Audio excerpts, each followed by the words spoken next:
Anatomi di Universitas Syah Kuala, Banda Aceh. Jadi saya sedang S3 di Unair, sekaligus saya disuruh Bu Hana, ditugaskan oleh Bu Hana untuk men-sharing kasus yang ada di Rumah Sakit Hewan Pendidikan Universitas Syah Kuala. Ya, saya aslinya Medan, tugasnya di Banda Aceh. Terus ini belajar, hari ini kita belajar tentang salodenektomi. Untuk yang diwajibkan kalau untuk membuka videonya, kameranya, ya, tolong kameranya dibuka ya.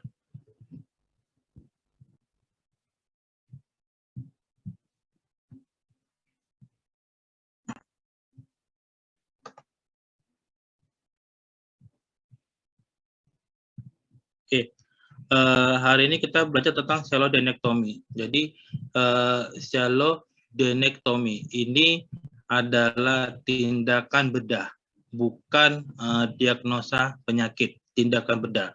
Dan nama penyakitnya apa? Sialolit. Kalau tulisan approach unilateral berarti terjadi pada satu sisi, bukan pada dua sisi ya. Sialodenektomi. Jadi kalau kita selama ini belajar yang ada C-nya di sini berarti salah satu organnya dihilangkan. Seperti di sini, tindakan salodenektomi adalah tindakan pengangkatan kelenjar ludah, sublingual dan mandibular. Ya, pengangkatan kelenjar ludah, sublingual dan mandibular. Berarti kelenjar ludah, sublingual dan mandibularnya diangkat dari tubuh. Ya, jadi berarti kalau ada kayak CC-nya gini tuh biasanya dihilangkan organnya, diangkat. Misalnya ovariektomi, berarti ovariumnya diangkat. Baru histerektomi, berarti uterusnya atau rahimnya diangkat. Baru kalau misalnya ovariohisterektomi, berarti ovarium sama uterusnya diangkat atau sterilisasi. Ya, seperti itu. Tadi saya bilang salodenektomi adalah tindakan bedah pada kasus sialolit, yaitu dengan cara mengangkat kelenjar ludah, sublingual dan mandibular. Ya, diagnosanya apa? Diagnosanya adalah sialosel atau bisa juga neoplasia glandula saliva. Ya, pada saat itu kita mendiagnosanya adalah sialosel atau neoplasia glandula saliva. Ya, sialosel itu apa? Ini adalah seperti kista, ya.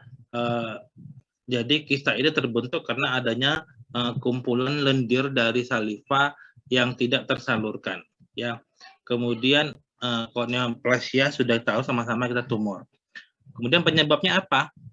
Ya, penyebabnya ini adalah trauma, ya. Penyebabnya trauma. Trauma itu bisa jatuh. Trauma itu bisa tabrakan, ya. Trauma bisa itu jatuh, tabrakan, gitu namanya trauma. Terus kalau benda asing, misalnya seperti adanya seperti anjing atau kucing yang sedang makan tulang yang tidak lunak sehingga menusuk di bagian daerah mulutnya. Jadi kita sama-sama tahu kalau salodenektomi ini adalah pengangkatan kelenjar ludah sublingual dan mandibular. Sublingual dan mandibular. Berarti daerah mana? Di daerah sini. Ini sudah ada gambarannya, penampakan gejala yang tampak dari luar. Ya, kalau sudah kita ngomongin yang namanya kelenjar ludah sublingual dan mandibular, berarti kita yang kita hadapin adalah di daerah sini. Ya, jangan sampai lagi nanti kalau dibilang salodenektomi pada sialolit, kalian membahas daerah mulut bagian rostral atau bagian depan. Tidak, pada bagian di daerah mandibula atau di bagian ventralnya parotis. Ya, atau bisa dikatakan juga di pangkalnya leher. Ya. Kemudian ada juga sialolit. Ya, sialolit ini sama tadi salivanya itu membeku, akhirnya seperti membatu. Kemudian ada neoplasia, kemudian ada inflamasi pada ductus glandula saliva. Kalau ada benda asing yang tadi masuk seperti tulang yang nusuk ke bagian mulut atau di bagian yang samping, ya kan, dalam tapi lebih ke lateral, berarti kan dia bisa menutup ductus sublingual atau saluran dari sublingual maupun dari mandibular. Kemudian misalnya kita berhasil mengambil itu tulang, bisa saja terjadi inflamasi atau peradangan. Karena apa? Karena yang kalau sudah namanya menusuk ke salah satu tubuh berarti ada terjadi perlukaan. Kalau terjadi perlukaan berarti kemungkinan besar akan terjadi inflamasi. Ya, seperti itu. Kemudian ini ductus buntu, ya, salurannya buntu dan sekresi kelenjar itu meluap, bocor dan menyebar ke jaringan sekitar, mulai dari ventral mandibular, sublingual hingga cervical, ya, sampai membesar. Jadi nanti kalau kalian di lapangan, kalau kalian mendapat kasus seperti ini, kasus terbanyak biasanya kalau hal seperti ini dia terjadi infeksi atau bernanah, ya. Jadi sama-sama bengkak di daerah sini, sama-sama bengkak di daerah ventralnya mandibular atau di pangkalnya leher, cervical, tapi kita kadang bisa membedakan kalau ini biasanya sialosel atau sialolit ini kalau kita pegang dia tidak sakit, ya, tidak sakit kecuali kalau ada sialolit yang ada inflamasinya, dia tidak sakit, jadi kita masih bisa megang-megang seperti di sini yang apa namanya, kita pegang itu genjel-genjel seperti itu, ya. Kalau ini misalnya ini pembekakannya adalah nanah, kalian tidak bisa memegangnya, akan digigit. Kenapa? Karena sakit, ya. Jangankan memegang, nyentuh aja sakit, ya. Namanya inflamasi berarti apa? Kalau namanya peradangan berarti apa? Kalau ada peradangan berarti satu, dia ada perubahan warna menjadi lebih kemerahan, perubahan suhu menjadi lebih panas, dan perubahan bentuk menjadi lebih besar, ya, atau ödem seperti itu. Kemudian dampaknya apa? Bisa saliva ini mengiritasi jaringan sekitar sehingga terbentuk peradangan dan pembentukan jaringan granulasi yang membeku saliva. Sama seperti karena apa namanya, pernanahan tadi yang ada nanah di dalam jaringan kulit, itu jadi dia akan terjadi granulasi, kemudian akan membengkak dan akan membatu pun bisa, ya, seperti itu. Kemudian terjadi unilateral dan bilateral, bisa terjadi pada satu sisi, bisa terjadi pada dua-duanya, juga terjadi pada dua-duanya sisi. Karena ini saya yang kita omongkan sekarang ini adalah unilateral, terjadi pada satu sisi, ya. Kasus ini jarang terjadi pada hewan kesayangan, tapi ini kasusnya itu sangat bagus untuk kita pelajari bagaimana kalau kita nanti ke depannya menjadi seorang ahli bedah, karena pendekatan anatomisnya enak untuk dibahas, ya. Karena pada di daerah sini kita akan temukan banyak arteri, vena, nervus, ya, perlu kita pelajari, ya. Jadi untuk belajar anatomi kita tidak bisa belajar hanya sekelas-kelas aja. Kenapa kita harus belajar anatomi?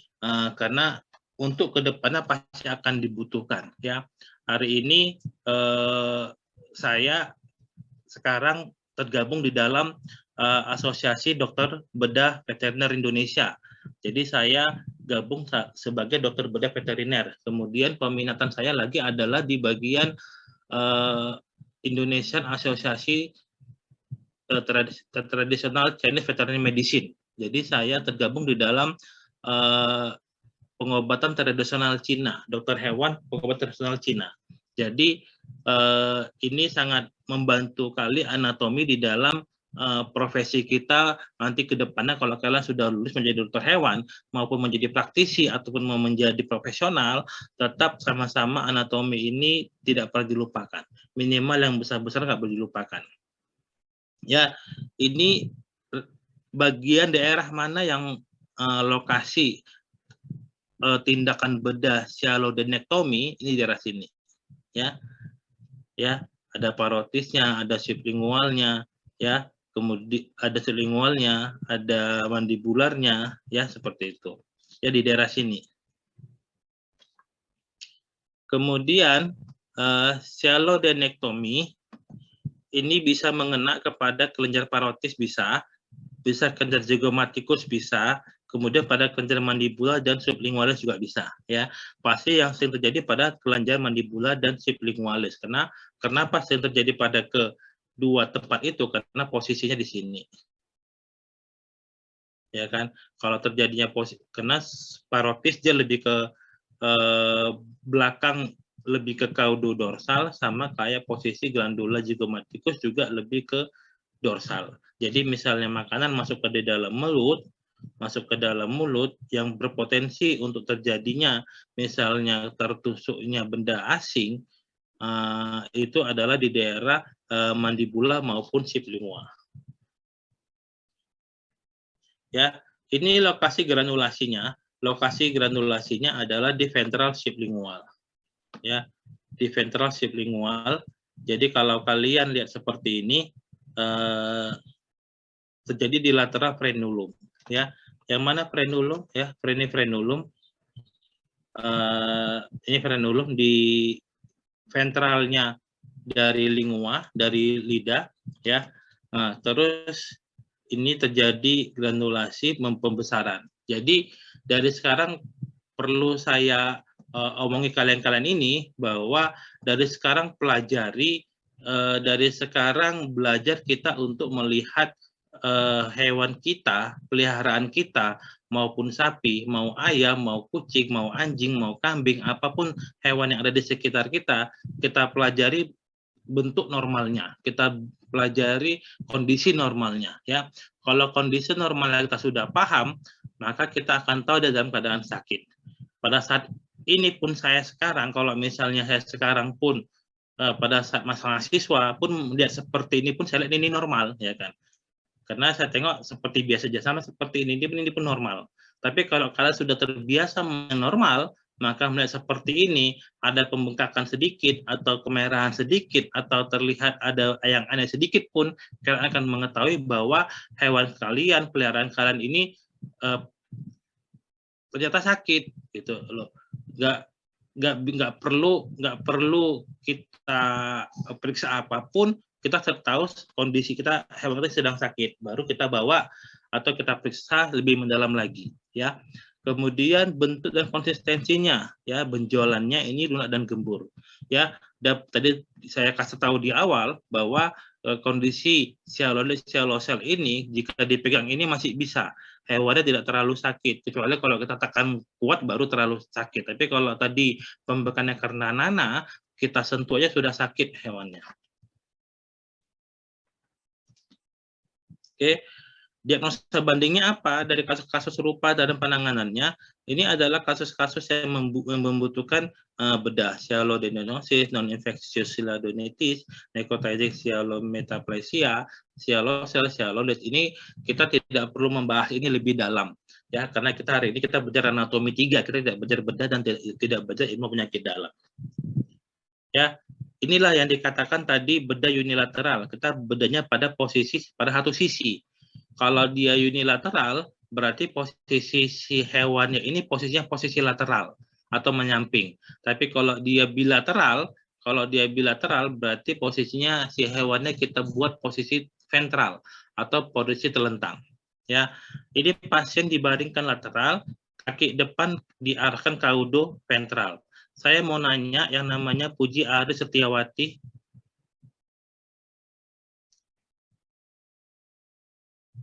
Mana suaranya? Iya, Dok.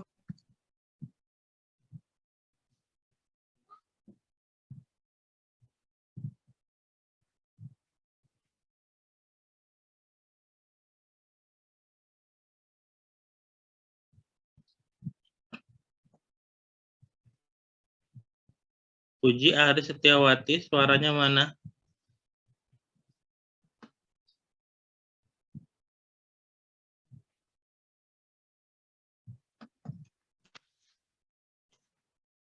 Kok hilang orangnya?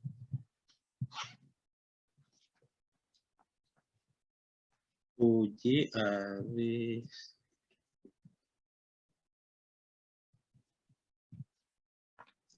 Iya dok, tadi sempat Sekolah dapat. Heran.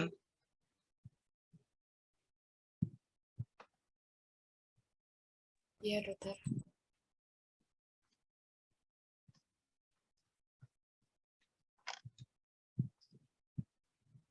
Ini suara saya dengar.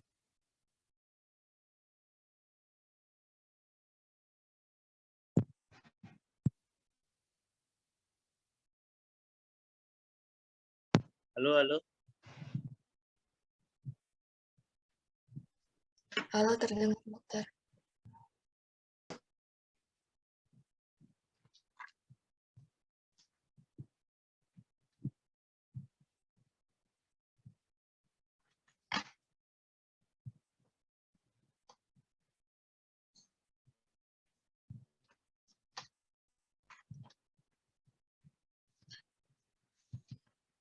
Jadi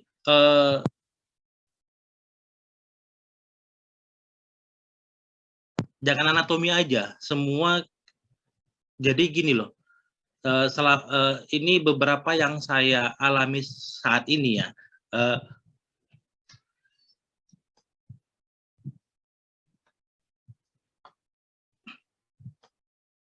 Yang saya alami saat ini sampai sekarang ini dari sama zaman saya mahasiswa, ternyata itu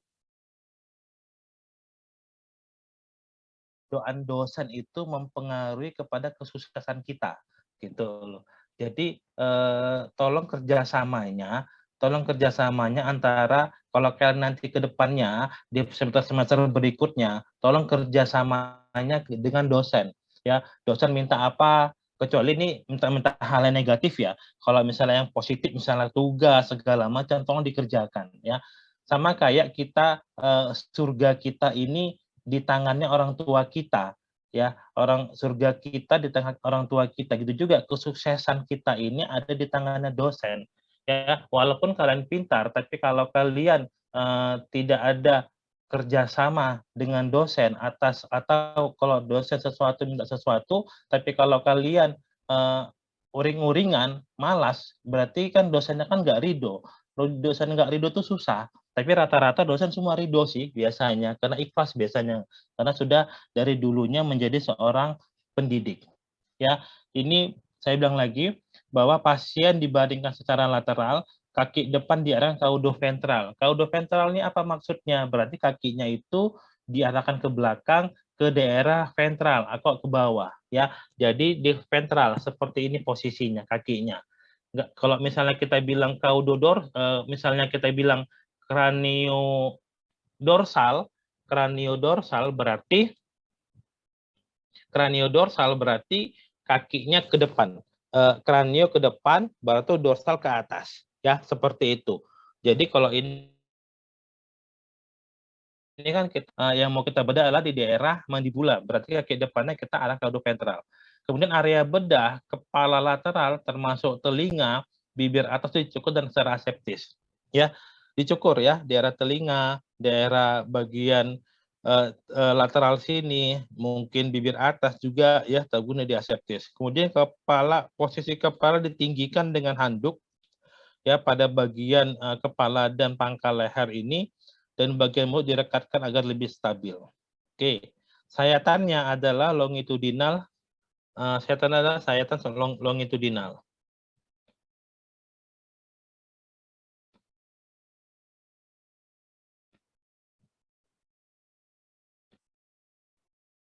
Sayatannya adalah secara longitudinal, ya, letak sesuai dengan letaknya kelenjar. Kan kita daerah sini yang mau kita tempuh tadi untuk dibedah, kemudian sayatannya secara longitudinal, kemudian hati-hati karena tempatnya ini ada percabangan antara vena jugularis, vena lengofacialis, dan juga ada vena maxilla.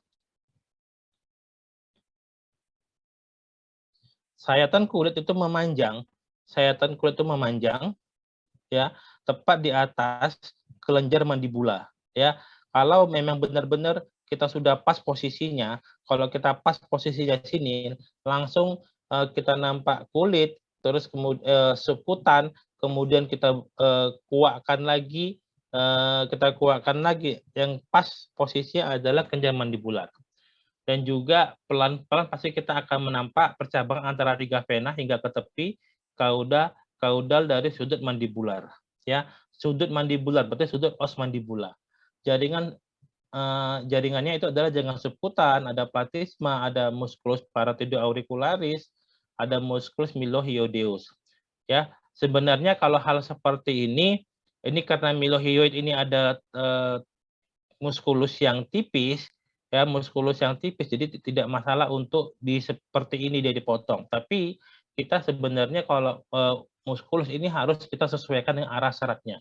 Makanya kita kalau mau menjadi ahli bedah, kita harus paham bagaimana anatomi. Ini kasus terjadi yang di Aceh ini adalah kasus yang jangankan di Aceh, maksudnya di Indonesia pun jarang terjadi, sehingga kita untuk melakukan hal seperti ini kita harus belajar dulu. Jadi kita buka atlas dulu, buka textbook dulu, buka gambar-gambar dulu, apa yang di sini yang harus kita pelajari. Apa yang kita pelajari? Di mana posisi vena, di mana posisi arteri, di mana posisi nervus, kemudian misalnya di situ ada otot-ototnya, otot-ototnya itu arah seratnya kemana. Itu semua harus kita tahu semuanya. Ya, kita pelajari, kita bentuk tim untuk mempelajari itu semua. Setelah kita mantap baru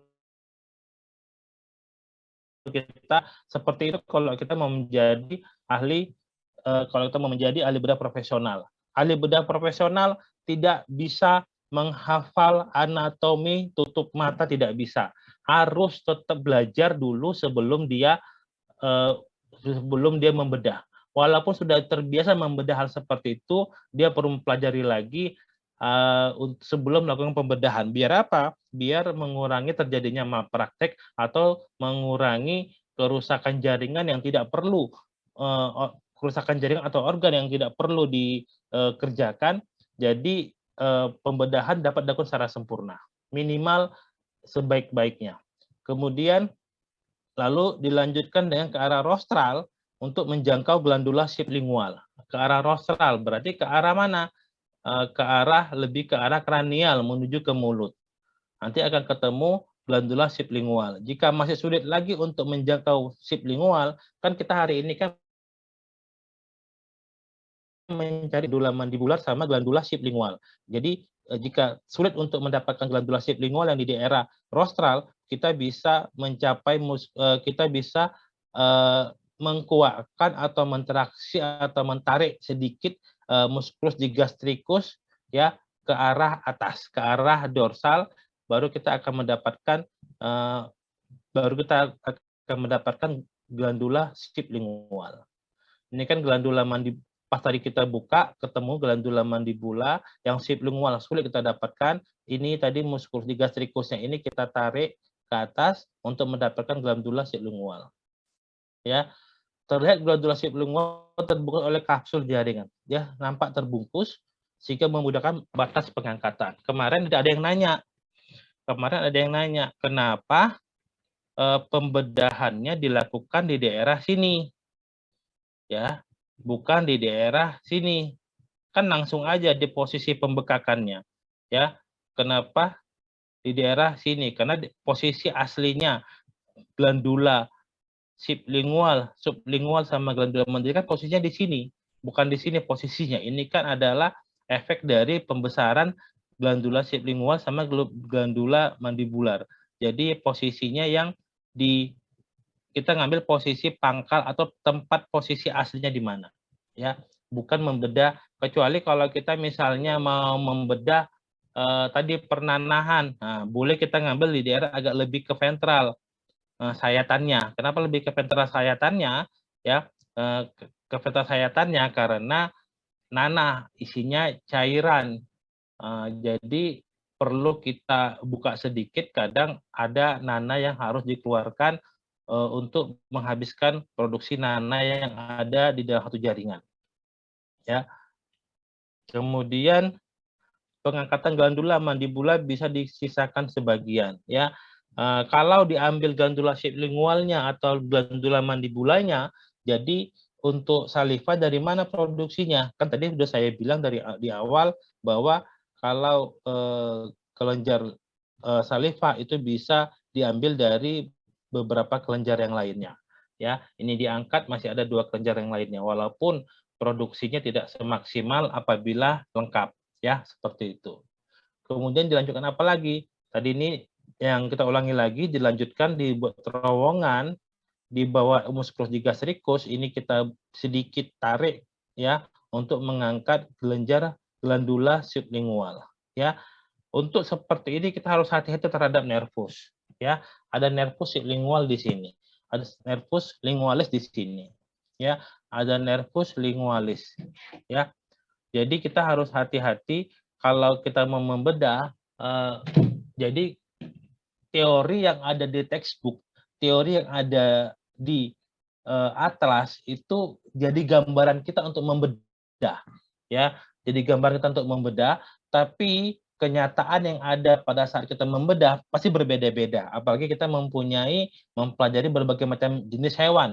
Anjing aja ada ratusan breednya, belum lagi kucing lagi, belum lagi hewan-hewan yang lainnya. Jadi itulah perlu belajarnya anatomi. Jadi kita tahu posisi arteri, posisi vena yang mana.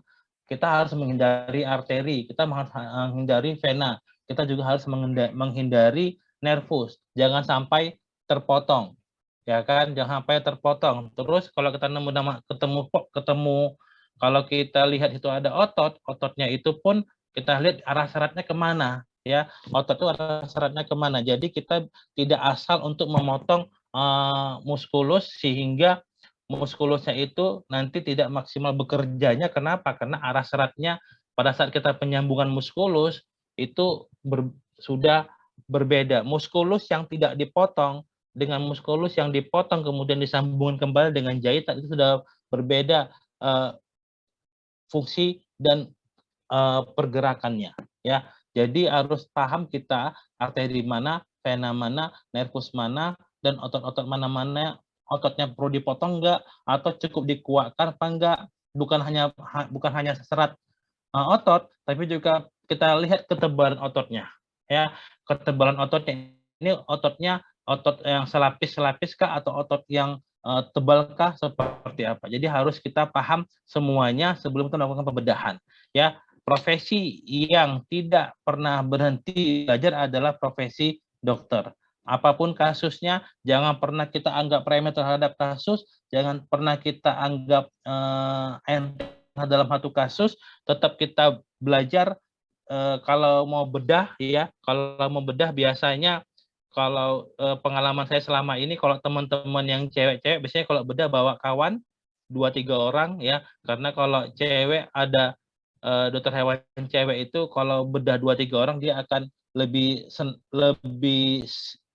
nyaman hatinya daripada kalau dia membedah sendirian. Tapi kalau cowok-cowok, dokter hewan cowok biasanya masih bisa bedah sendirian. Karena kadang-kadang kalau yang cewek tiba-tiba kepotong sedikit arterinya, berdarah kemana-mana, langsung udah panik sendirian. Ya, jadi kalau bedah biasanya kalau cewek 2-3 orang fungsinya sebenarnya untuk berbagi kepanikan. Ya, beda sama cowok kalau terjadi hal-hal seperti berdarah seperti itu, ya kalau untuk yang cowok itu biasa aja, nggak ada perbedaannya. Nggak sepanik cewek untuk terjadi seperti itu. Nah, sekarang kita belajar anatominya, ya. Belajar anatomi, posisi yang kita ambil adalah posisi di bagian sudut mandibula atau juga di pangkal leher, di ventralnya telinga. Ya, benjolannya itu menggantung di daerah ventral, pangkal kepala, sehingga fokus bedahnya di mandibula ventral. Ya, mandibula ventral. Ya, ini penampakannya. Jangan lupa ya hal seperti ini. Kenapa Bu Hana suka ngasih banyak-banyak gambar? Ya memang kalau anatomi ya gambar. Kalau anatomi ya pasti melihat, anatomi ya pasti harus menggambar, ada gambar, ada menggambar, ada melihat, ada yang mewarnai. Kita dulu zaman mahasiswa dulu suka mewarnai warna-warni bukan untuk memperindah gambar, tapi untuk mengetahui kalau yang seperti ini adalah nervus, kalau seperti ini adalah vena, kalau seperti ini adalah arteri, ya seperti itu.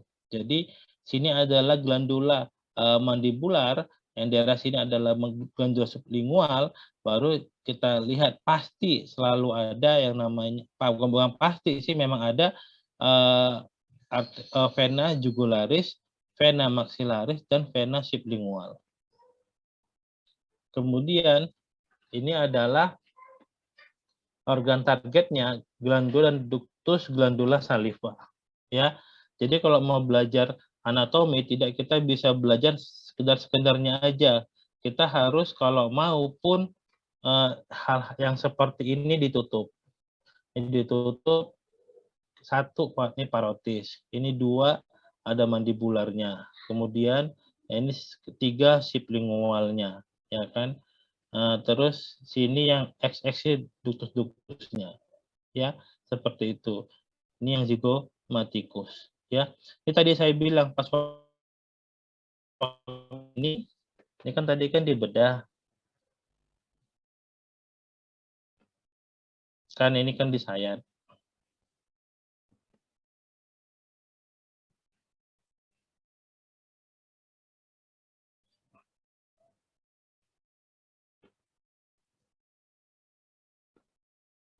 Yang ini kan disayat, ya kan. Begitu di insisi pakai scalpel, di sisi pakai scalpel, kelihatan glandula mandibularnya. Ini kan bisa kita ambil. Terus kalau mengambil yang sublingual, kita kadang agak kesusahan kalau ngambil dari atas. Tadi kita bisa kuatkan ke atas yang ini kan musculus, yang saya tunjuknya musculus digastricus, kita bisa ngambil dari bawah glandula sublingualnya, ya seperti itu. Jadi pelan-pelan dipelajari, bukan oh ini parotis, ini mandibular, ini sublingual, ini zygomatikus, sudah selesai. Tidak, kita benar-benar pahami, benar-benar kita pelajari, ya. Jangan anggap sepele dengan anatomi. Dengan anatomi kalian bisa kemana-mana, ya. Apapun profesi kalian, anatomi pasti berguna, ya. Kemudian ini kita glandula dan ductusnya, yang sini, ya ini glandula zygomatikus, ductusnya glandula parotis, ini glandula mandibular, dan ini glandula sublingual, ya. Yang ini ductus dari parotis, mandibul, dan sublingual. Oke, saraf otonom untuk sekresi kelenjar saliva. Kelenjar saliva ini sarafnya itu saraf apa? Saraf parasimpatis. Parasimpatis 7 dan 9. Yang 9 ngurusin apa? Ternyata si 9 ini mengurusin glandula parotis sama glandula zygomatikus. Kalau nervus yang ke-7, ya kan, pas ke-7 ngurusin apa? Ngurusin glandula mandibul sama glandula sublingual.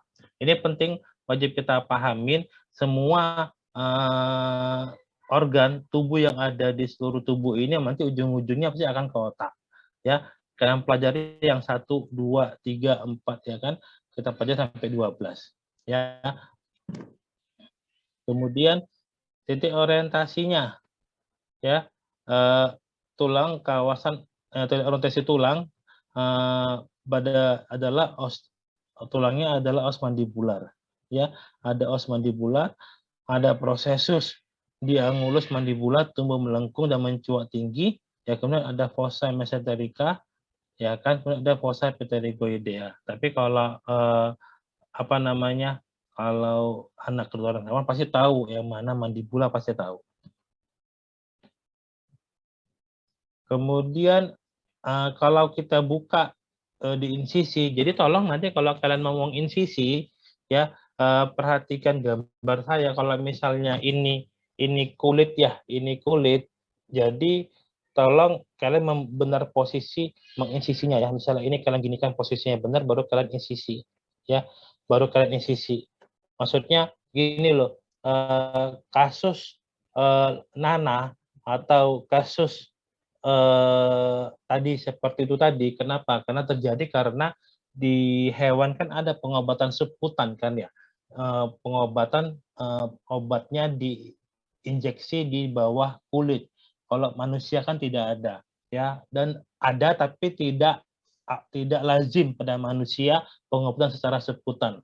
Saudara saya pernah disuntik subkutan karena dia alergi, karena posisi subkutan kita nggak seperti hewan yang kulitnya bisa digoyang-goyang, jadi begitu disuntik sakit dan auzubillah, kata saudara saya. Jadi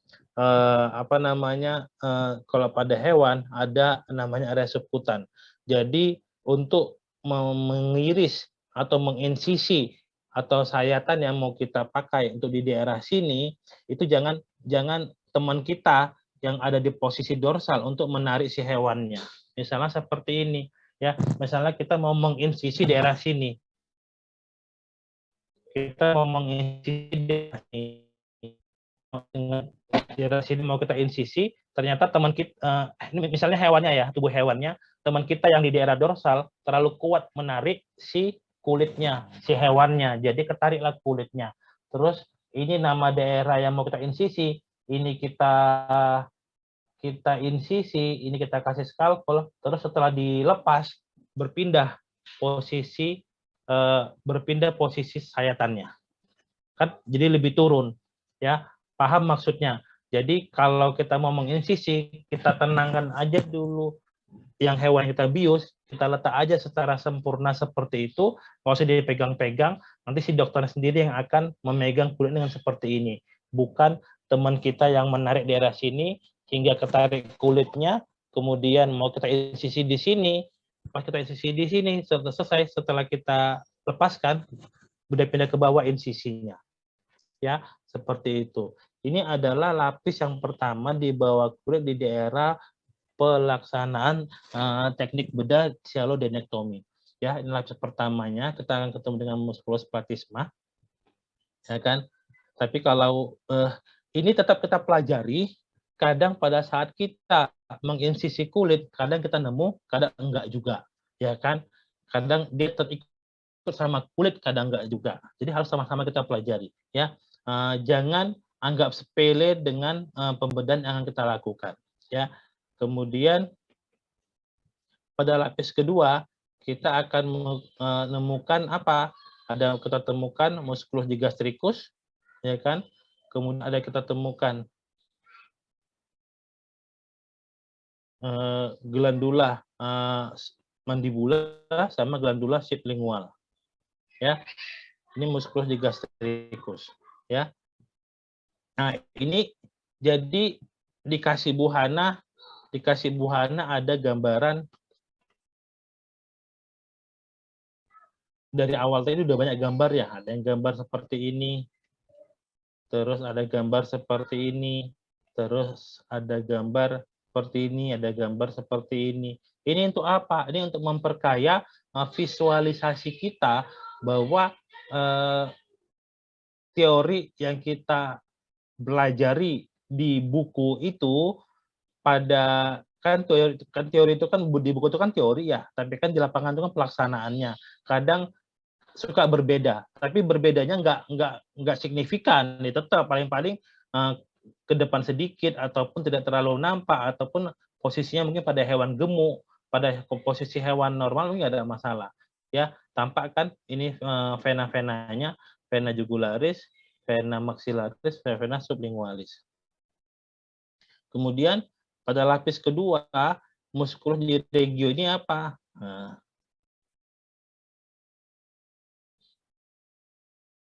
kita akan menemukan musculus parotidea auricularis.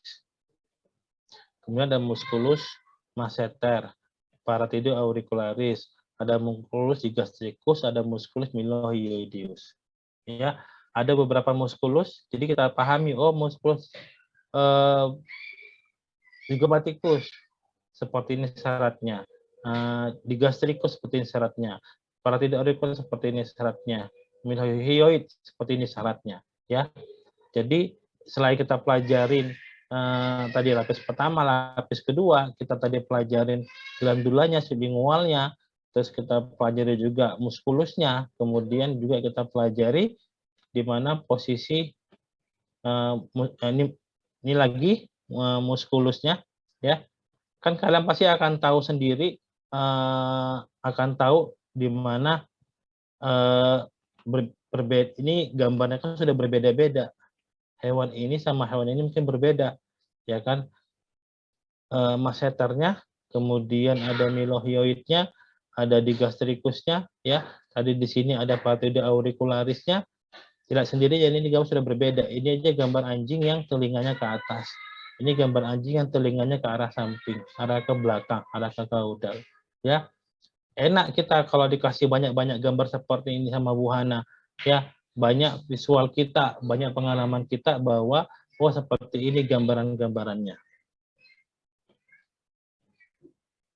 Ya, masseter, digastricus, ada milohioid, ya. Kemudian kalau kita ventral, ini kalau posisi seperti ini kita terjadi pada saat kondisinya dua-duanya tadi itu terjadi shallow-lid kanan kiri. Berarti approach-nya approach bilateral. Kalau tadi posisi nyampe itu approach-nya kalau lateral. Ya, apa di sini kita lihat ya? Perhatikan pelan-pelan kalau belajar anatomi. Bu, kita sudah bersyukur sekali Bu Hana memberi warna-warna seperti ini, jadi memudahkan mahasiswa untuk memahami. Kadang-kadang kalau kita cuma nulis 1, 2, 3 agak bingung, tapi setelah kita dikasih 1, 2, 3, tapi dikasih juga warna, dikasih lagi bintang-bintangnya lagi seperti ini. Udah bersyukur sekali kalian. Ada dosen yang rajin untuk hal-hal seperti ini memudahkan mahasiswanya untuk belajar. Ya, yang kuning-kuning seperti ini otot, ya. Kemudian ada yang biru adalah glandula saliva dengan sudut-sudutnya, ya. Kemudian yang hijau itu adalah nervus, ya kan? Nervus lingual dan hipoglossus, ya. Kemudian ada arteri lingualis, ya. Jadi kita pelajari, pelan-pelan kita pelajari, ya. Pelajari juga posisi bahasa Inggrisnya itu apa, bukan musculus tapi muscle, ya, seperti itu.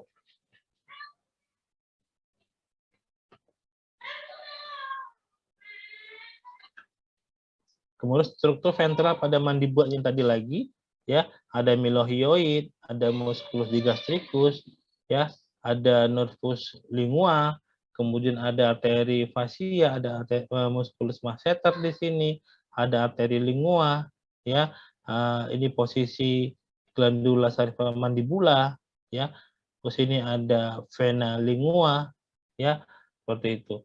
Jadi ini kayak ini kan musculus digastricus. Ini harus kalian pahami. Jadi musculus hyoid sebenarnya yang posisi yang kepotong ini sama yang ini sebenarnya menutup. Kan dipotong ini. Ini potongan dari musculus milohyoid. Ini musculus milohyoid. Kan kepotong. Sama kayak yang ini. Musculus digastricus. Musculus digastricus ini kan potongannya kan ini. Jadi terbukalah musculus digastricus baru nampak ini. Tapi ini bukan prosedur pembedaannya bukan seperti ini. Ini adalah kita bicara anatominya. Bahwa kalau digastricus dipotong nampak ini. Milohyoid dipotong nampak ini. Ya. Jadi kayak tadi yang milohyoid masih bisa kita toleransi untuk dipotong karena dia muskulus yang seperti lembaran dan tipis. Tapi kalau untuk musculus digastricus tidak bisa kita potong seenaknya karena dia di bagian rostrannya ada tendon, juga ini termasuk muskulus yang tebal, ya, nggak bisa sekedar kita potong. Berarti tadi apa? Salah satu jenis prosedurnya, kalau ada digastricus kita mau mencapai sublingual, maka digastricusnya ditraksi atau mungkin kita kuatkan atau kita tarik sedikit. Ya. Ini posisi ini tampak bagian profundanya apabila ini posisinya posisinya os mandibulanya diangkat, ya. Bisa kita bayangkan kalau os mandibulanya diangkat. Akan ketemu apa? Pasti akan ketemu arteri, karena arteri dia lebih profunda daripada yang vena. Kemudian ada nervus hipoglossus, juga ada nervus alveolaris mandibularis, ya, ada musculus milohyoid, baru ada glandula sublingual, ya, dan ductus sublingual, parotis, dan juga mandibula. Ya, seperti itu. Musculus ventral mandibula sebagai fokus pada saat bedah. Ya, ini musculus di daerah ventral mandibula pada saat kita bedah. Ya, ada yang ini stylohyoid.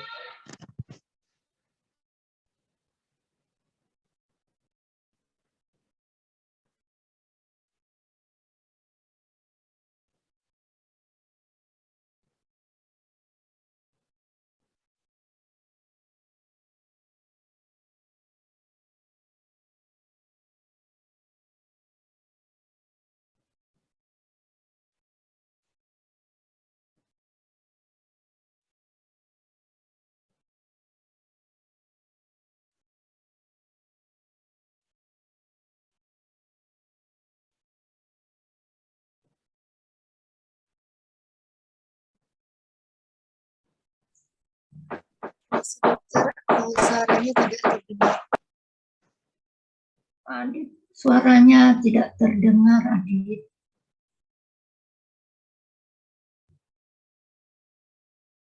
Dokter Adit, suaranya hilang.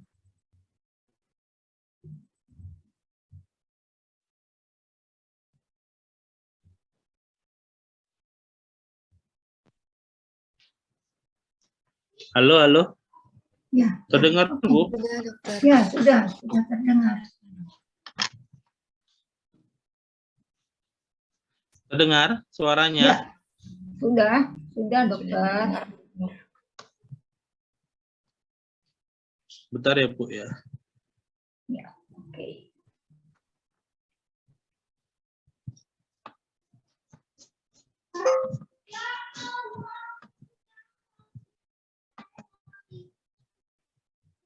Oke, ini imajinasi kita di profunda bagian daerah kerongkongan. Jadi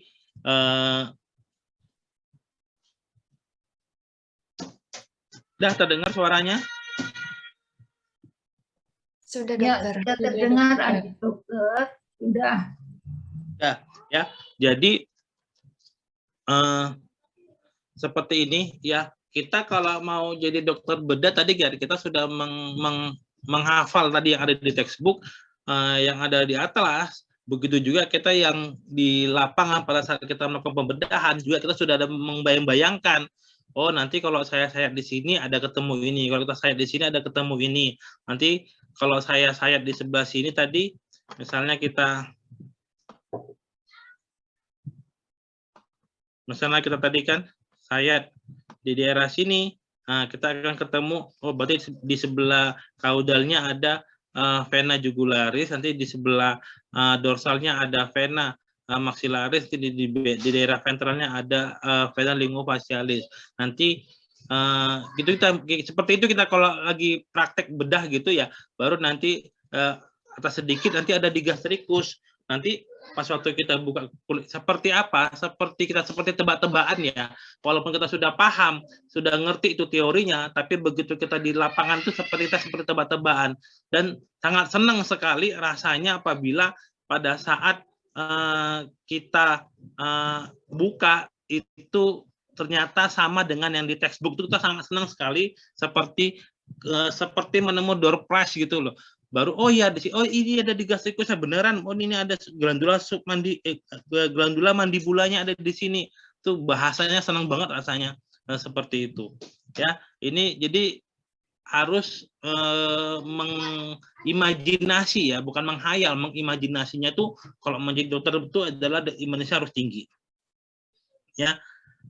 Ya kita harus pahami juga bahwa jalur arteri di permukaan ini seperti arteri komunis ya, jadi belajarnya ya pelan-pelan. Kalau kita di anatomi itu belajarnya pelan-pelan, nggak bisa kita belajar cepat-cepat. 1 komunis, oh ini dia. 2 eksterna, oh ini dia. 3 interna, oh ini dia. 4 arteri lingualis, oh ini dia. 5 enggak, pelan-pelan kita pelajari. 1 arteri karotis komunis, oh dari sini ya, berarti ada karotis eksterna mencabangkan atau eksterna. Kemudian ada karotis interna, oh ke sini. Kemudian ada arteri lingualis. Oh, mencabangkannya ke sini. Berarti ada lagi, oh ini mana? Ini adalah facialis. Dari mana di cabangnya ya? Nah, seperti itu. Jadi kita belajar itu ngayal, belajar itu ngomong sendiri, ya belajar itu ya imajinasi tinggi. Dan kalau anatomi tidak bisa kita belajar sendiri, belajar sama teman yang lebih paham atau kita bekerja sama belajar. Jadi di anatomi itu yang boleh jangan di anatomi dimanapun tetap bekerjanya bersama-sama, tapi pada saat ujian sendiri-sendiri, ya seperti itu. Nah, ini vena lokasi pertigaan kerongkongan, vena maxillaris, ya, lingofacial dan vena jugularis, ya. Kalau mau kita jadi pada saat kita mau menginsisi dengan skalpel, kita tidak perlu ya kadang kita menskalpelnya di sini. Saya kasih warna lain.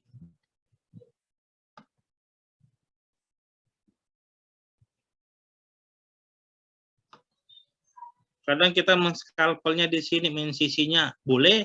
Kadang kita mensisinya di, karena kan namanya kulit kan bergerak namanya kulit kan, sini boleh ya agak sedikit. Jadi nggak usah kita katanya longitudinal sayatannya ya, longitudinal sayatannya berarti kita harus harus tahu paham harus sesuai dengan yang ada di situ gitu. Belum tentu. Jadi kadang-kadang kita 1 cm ke arah atas, 1 cm ke arah ventral sedikit diperbolehkan.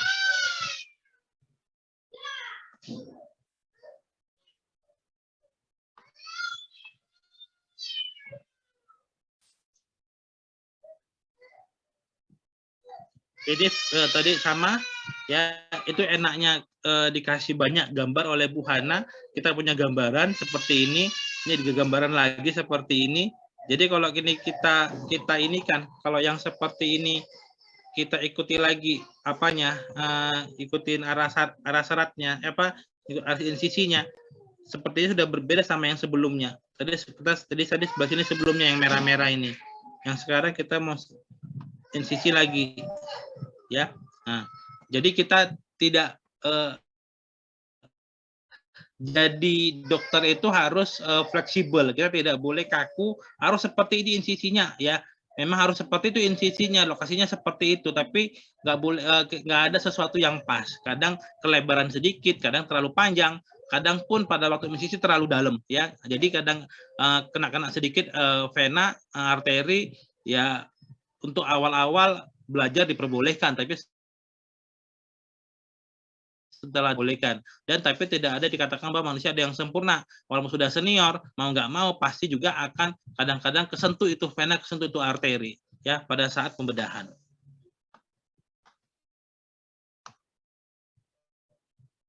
Ya, vena jugularis, vena maxillaris, dan vena lingofacialis. Orientasi vena di ventrolateral ada vena lingofacialis dan vena jugularis. Ya, seperti ini kelihatan ya, enak kelihatan seperti ini. Kalau seperti ini gimana cara bedahnya? Tadi kalau cara teori seperti ini. Tapi kalau misalnya kita pas kita nemunya, pas kita bisanya di mungkin pas di sini ya tidak dipermasalahkan. Ya, yang dipermasalahkan kalau kalian sialodenektomi, kalian melakukan sialodenektomi, tapi kalian melakukan insisinya di daerah sini. Ya salah loh, pasti udah gitu loh. Atau kalian insisinya di sini. Ya pasti salah. Tapi kalau posisinya yang kuning sama yang merah ini naik sedikit ke atas, turun sedikit ke bawah, itu masih nggak dipermasalahkan. Jadi permasalahkan kalian sialodenektomi, di mana kalian insisi di sini, kalian insisinya. Itu pasti salah yang ungu-ungu ini, ya seperti itu.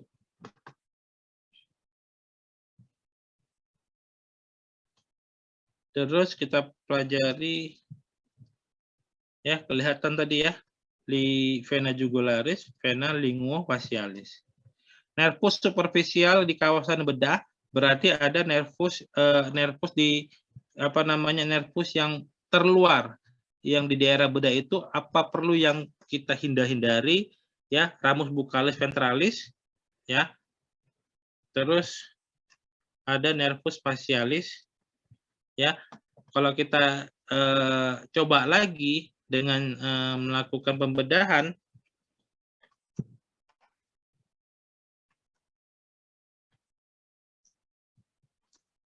ya kita ngambilnya di daerah sini. Ya. Ya, jadi enak ya. Ini kita dikasih buahnya itu banyak gambar, jadi kita bisa membayangkan ya. Ya. Hati-hati ya. Kita hati-hati cara menginsisinya.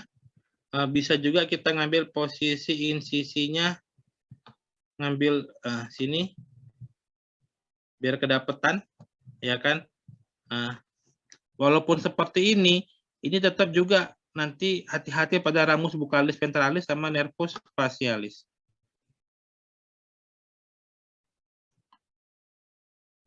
Ini tampak kepala dibagi dua pada bagian tempat median, akan ketemu sama glandula sublingual yang mana kita akan ketemu musculus digastricus dan kemudian glandula mandibula. Jadi kalau sudah ada gambaran ya, sudah ada gambaran bahwa kalau yang kalian kerjakan ini, misalnya kita menginsisi daerah sini,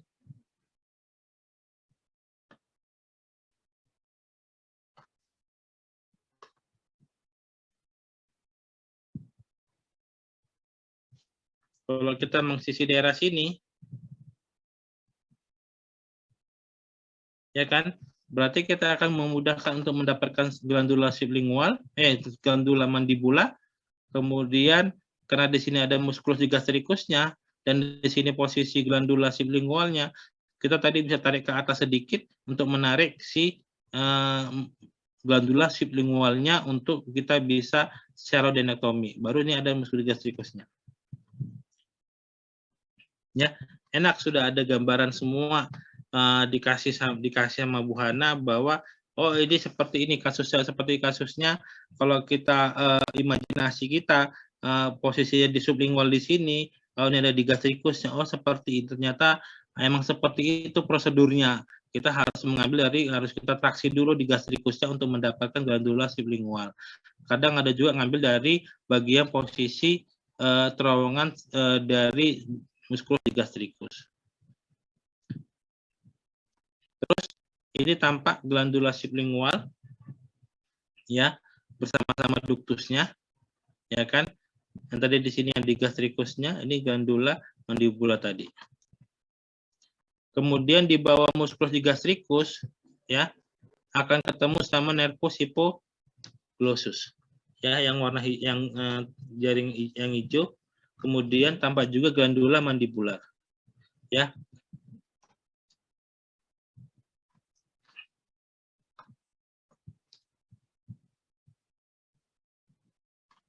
Ya, nervus hypoglossusnya, ini lipoglandula retropharynx, ini musculus digastricus, ya ini glandula mandibula.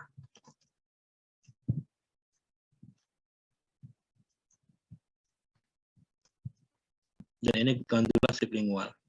Jadi enak, makin banyak gambar, semakin kita ada kayak imajinasi kita, visualisasi kita. Kemudian arah pertahanan tubuhnya, lipoglandulanya di daerah bedah itu ada apa aja? Ada lipoglandula parotis, ada lipoglandula mandibula, ada lipoglandula retropharynx.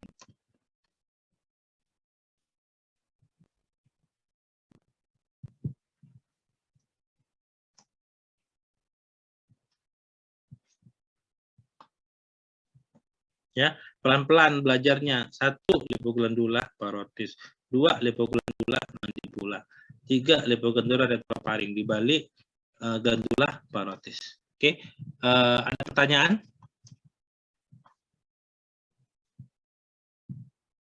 Ada yang mau ditanyakan? Belum ada, dokter.